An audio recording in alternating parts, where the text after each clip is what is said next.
Hello, Renee Flamond here. This topic is so popular that I couldn't count the number of videos that I have watched on the subject of triggering jealousy in your narcissist, torturing him from afar, hurting him, destroying him, making him obsess over you, making him miss you, making him realize you were the one, making him. There's so many. Endless. And there's endless videos on this because people sit in that ugly place for so long. We all do. And I never wanted to feed that place. So I've never made a video on this topic. If you look back, I don't have to look back because I know I haven't, because I didn't want to feed it. I just think that if you are in a place wherein your goal is aligned in any way with any of the aforementioned, torturing him, making him obsess over you, any of those things, then you have work to do in the healing department. And to me, that's more important than harm you can inflict on your narcissist.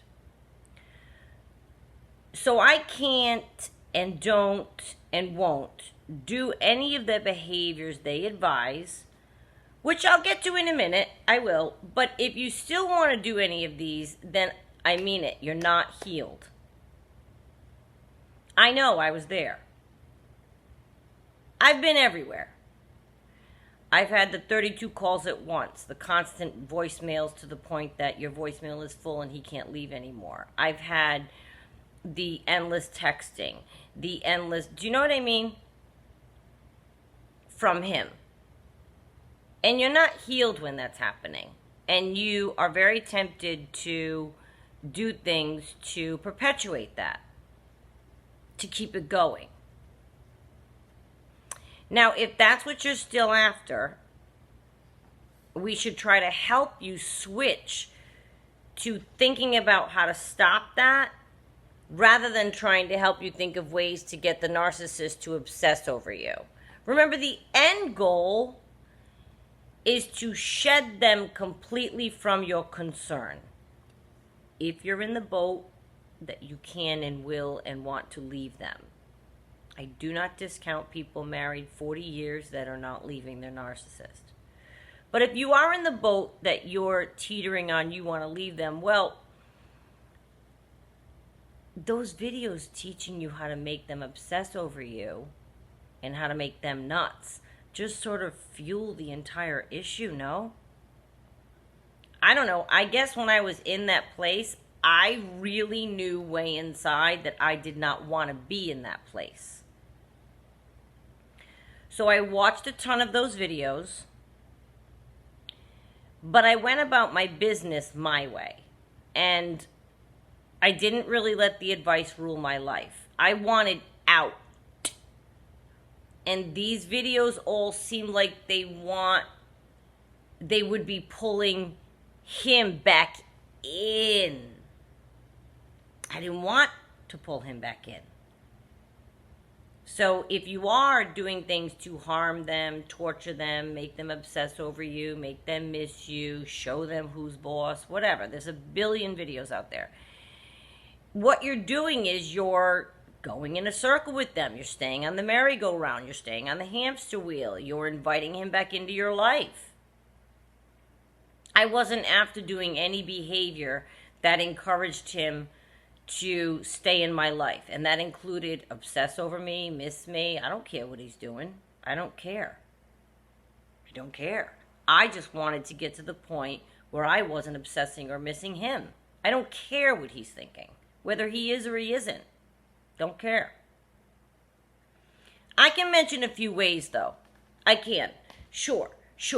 But then we're going to get back to why you shouldn't even care. But the drive-by is the oldest form. We've been doing that one for ages because, of course, back 25 years ago, there were no cell phones or social media or text or email, or there was none of that. So the drive-by was the thing. You drove by your boyfriend's apartment just to look at, I don't know what we thought we were going to do. You look at the light, I don't know, think he's going to come out like the movies and tell you, "Ooh, I love you." Like, I have no idea what we ever thought the drive-by was going to do. Are you going to knock on the door? Are you not going to knock on the door? Sometimes you did knock on the door. There's a video from, I just looked up the year it came out. I think it was 96, so it's 25 years old. You should look it up. Melissa Etheridge, "I Want to Come Over." And the very famous Gwyneth Paltrow is the girl in the video. And she's sitting in her car in the video, tortured, looking at her boyfriend's apartment, wondering whether or not she should go in, just toying with crying. It's a mess. That used to be the only method we had to cross paths with our people. Unless you bumped into them, which, even in a state as small as Rhode Island, I lived there 20 years after high school. No, I didn't. 10 years after high school. And I never bumped into my high school boyfriend. And Rhode Island is this big. So you don't bump into people like in the movies. Oh, no. That never happens. So the drive-by. Oh my God, we've all been there. Other methods that the videos tell you not to do is don't respond to him. That'll make him crazy. Don't answer them. Start seeing someone else. Make yourself be happy. Look successful. If you do want to reach out, maybe just a text. Maybe one thing that you say might make them nuts. Maybe just send the bubble. You hit a space bar and hit send and just a bubble shows up. So now, boom, they're thinking of you. These are all ways you can make them it keeps you on their mind, right? You ring and hang up, but don't leave a message. All of these different things, though, keep you in a place of not being able to heal. Because now you're obsessing over how to make them obsess. The evidence that so many people obsess over how to make their narcissists obsess is in the amount of videos there are on the topic. But now see, if you do any of those things, you have to leak those things to him if you're seeing someone else, if you're successful, to drive them nuts, right? So you'd have to be open somewhere. I'm not open anywhere. He will never hear or know one thing about me, and vice versa. There are no people in common. Not even for him to try to cyber see me. There's no way for either of us to peer into each other's lives. And I want it that way. That's how I do any breakup. It's always how it's been for me. I can't picture keeping a connection of some kind. Back in time, in the 80s and 90s, it was the way generally. There was no tech. There was no other way unless you ran into them. When you broke up with someone, that was that. Yeah. When you left college and you wanted to keep in touch with friends, it was letters and phone calls. Those are the only two ways of communication that you had. That's it. Email wasn't even a word that existed in the 80s. So, I mean, I guess inter-office, I guess it started to come out. What am I saying? But it wasn't a personal regularity, okay? It was phone calls and seeing somebody in person, or letters. Nowadays, they try to advise you in manners that are connected to having your presence on social media, having theirs on social media. They're starting to see you, you're seeing them. So all of these videos that tell you how to obsess are in and around all the videos that are telling you to block them on every site. So which is it? Do you want to block them on every site where they have no contact with you and have zero knowledge of what you're doing? Or do you want to spend your energy trying to make them obsess and hurt and torture you and torture over you? Because they can't be both. Although many of the videos say that when you do this, the blocking on everything, and you don't let them even peer into your life, that can make them nuts.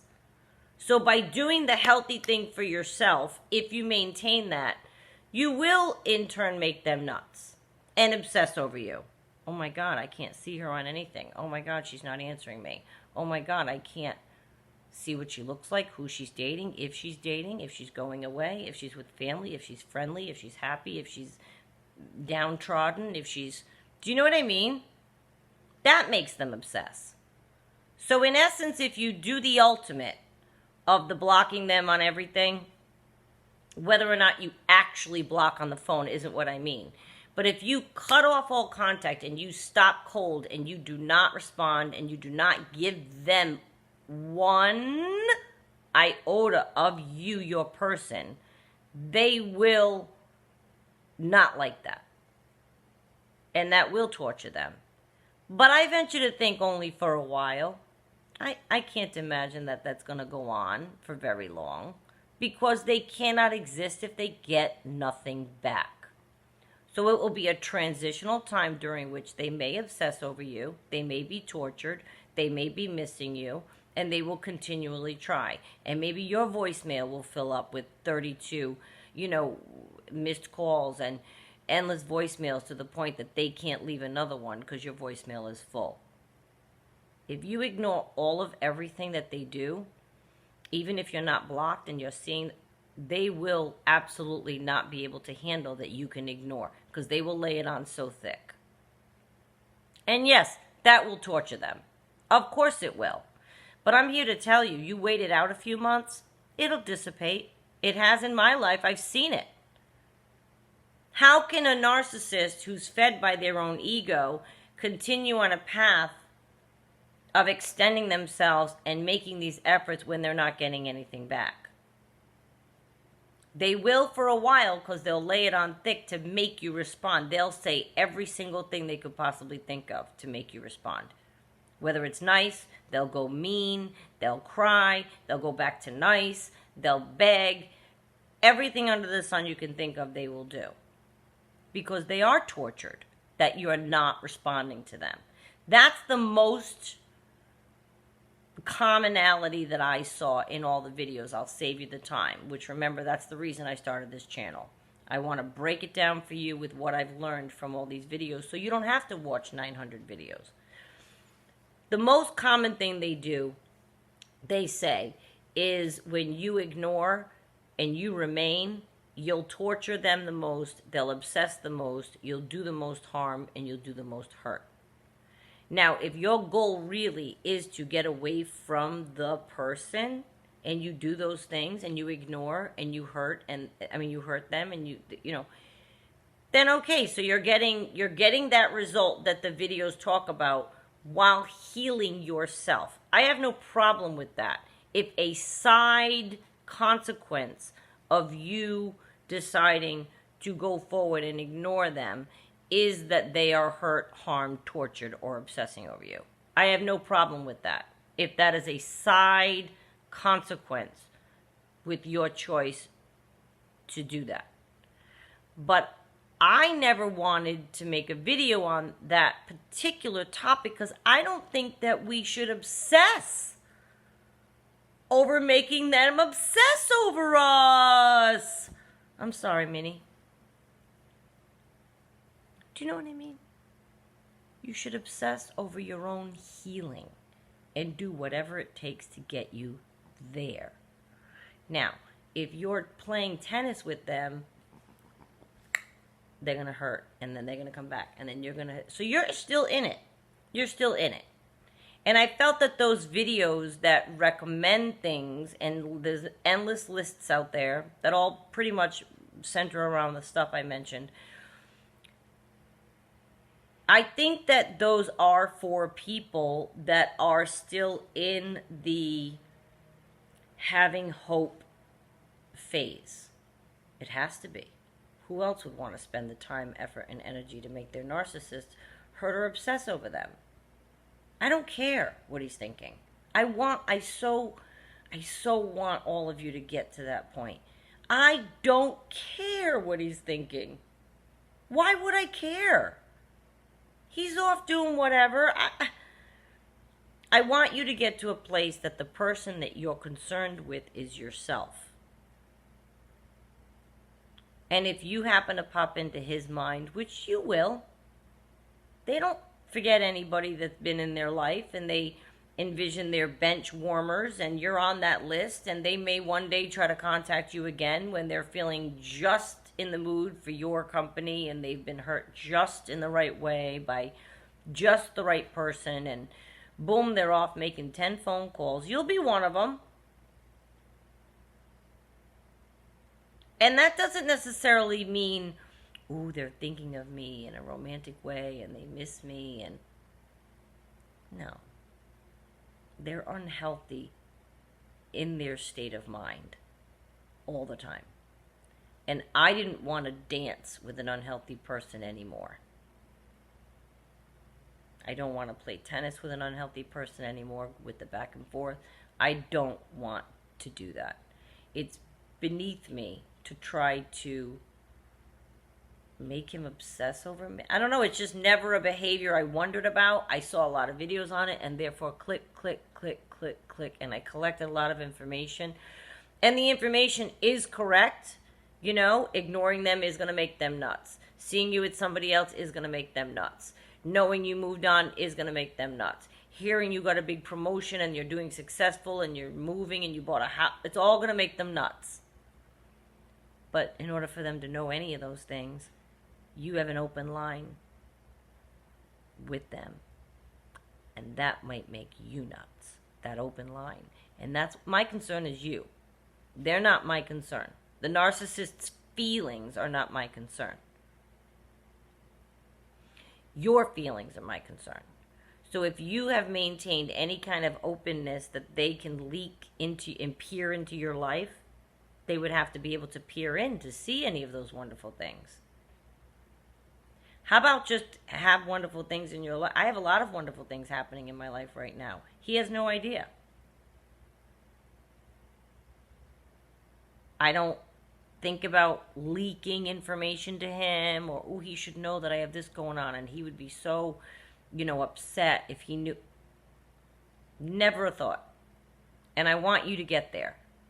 I want you to get there. I don't want you to sit in that ugly place of, how can I torture my narcissist? It's not good for karma. It's not good for your psyche. It's not good for anything.